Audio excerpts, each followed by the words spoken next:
The sequel films introduced us to a group of marauders all clad in black that were referred to as Knights of Ren, led by Kylo Ren. These knights were first seen in a Force vision that Rey had when she first came into contact with Luke's former lightsaber, and again as background antagonists in The Rise of Skywalker. These knights were named Vikrul, Trudgen, Cardo, Kuruk, Ushar, and Aplek. Like their leader, Kylo Ren, each of them wore their own unique mask and utilized weaponry that reflected their individual fighting style. Vikrul utilized a scythe outfitted with an ultrasonic generator chamber, which increased the weapon's lethality. Vikrul saw himself as the harvester of the group, stylizing himself as the Reaper of the Fallen. Despite his lack of Force training, he, along with the other knights, is immersed in the dark side. Its powers manifest themselves in Vikrul through his heightened reflexes and the power to magnify fear in his prey. Trudgen's weapon was a vibrocleaver made of Beskar filaments, and his mask was actually a fragmented Death Trooper helmet. Trudgen was known as a collector, taking trophies from his fallen enemies, which implies that he may have actually defeated a Death Trooper in order to acquire his mask. Ushar was the most sadistic of the bunch, at least in my opinion, using a war club as both his preferred weapon and torture tool. Ushar would test the mettle of his victims by essentially prolonging their death. This was his way of determining if they were good warriors and were worthy of a quick death or a slow punishment. His helmet actually bears the mark of one of his victims. Looking closely, you can see that the front of his mask is partially caved in from the impact left by one of his enemies. Cardo, I believe, is the one most suited to be a bounty hunter, as he is basically a walking arsenal. He has a custom arm cannon that is capable of firing plasma bolts and acting as a flamethrower. It also doubles, or triples, as a repeating laser cannon. Aside from that, he carries concussion grenades and a blaster pistol, just in case he gets bored with the arm cannon's many capabilities. His helmet is less flashy, as it's basically just a blast furnace plate molded to be a face mask. Kuruk is basically the sniper of the group, using a simple blaster rifle with several firing modes, including rapid fire, pump action, and single shot for sniping. Kuruk generally stays behind during the Knight's excursions, providing covering fire from a distance, typically from a high vantage point. His helmet has blinder flaps, which funnily enough are sort of shaped like a K, that help him focus on his targets when he is aiming. Aplek could be considered the ninja of the Knights, preferring subterfuge and misdirection as his primary means of engagement. His weapon of choice is a Mandalorian executioner's axe made of Beskar, and on his belt is a smoke dispenser capable of disrupting sensors.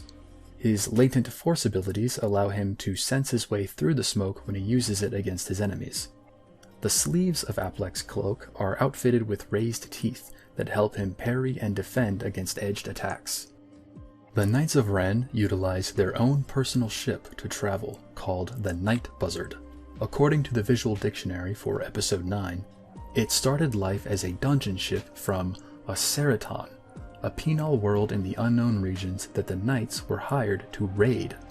Freeing the prisoners, the Knights liberated one of the prison's ships, altering its appearance to fit with their dark style. Aboard the Night Buzzard was the Knights' armorer and weaponsmith named Albrek. Albrek was an eccentric Simeong, accustomed to the ways of the Sith.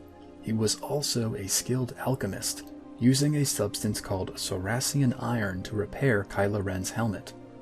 Albrek was exceptional at his job thanks to his species' highly sensitive ears that were capable of telling what a metal's heat was based on the tone that it made when it was struck. Kylo Ren was the leader of these marauders during the sequel films, but that wasn't always so. 6 years prior to the events of The Force Awakens, Ben Solo had fled his uncle's Jedi temple after destroying it, and reconnected with a group of people that he and Luke had faced in the past when he was much younger, the Knights of Ren. Back then, the Knights had found Luke and Ben when they were looking for Jedi artifacts in an old temple. At this temple, The leader of the Knights, literally just named Ren, offered Ben the opportunity to leave the Jedi way and join the Knights of Ren. Initially refusing this offer, Ben Solo reconsidered taking it many years later when he destroyed Luke's temple. Once he found them, Ben Solo learned from Ren, who was still the leader at this time, what it took to join the Knights of Ren. You had to be Force sensitive, and you had to earn your way into the Knights by giving somebody a good death.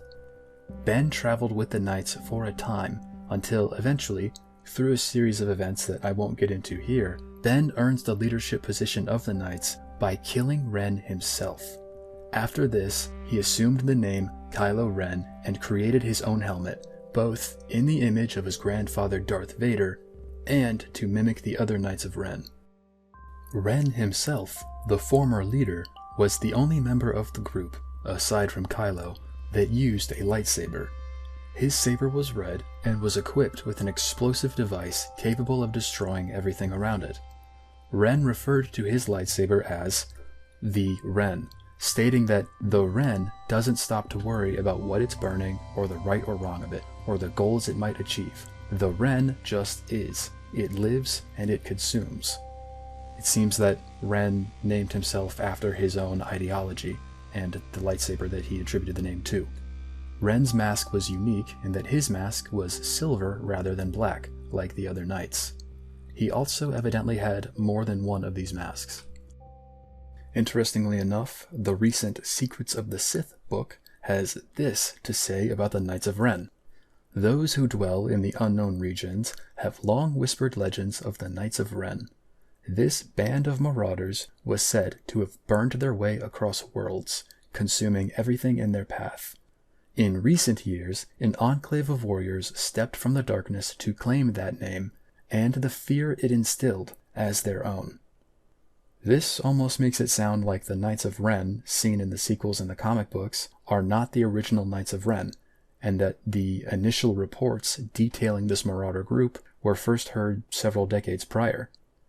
What I imagine is more likely is that the Knights of Ren as an organization has existed for years, but much like the Jedi and the Sith, they siphon out old members and gain new ones as time goes on. Alright, well, those are the Knights of Ren.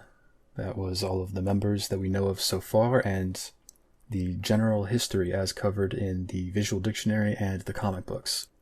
Thank you so much for watching, and may the Force be with you, as they say.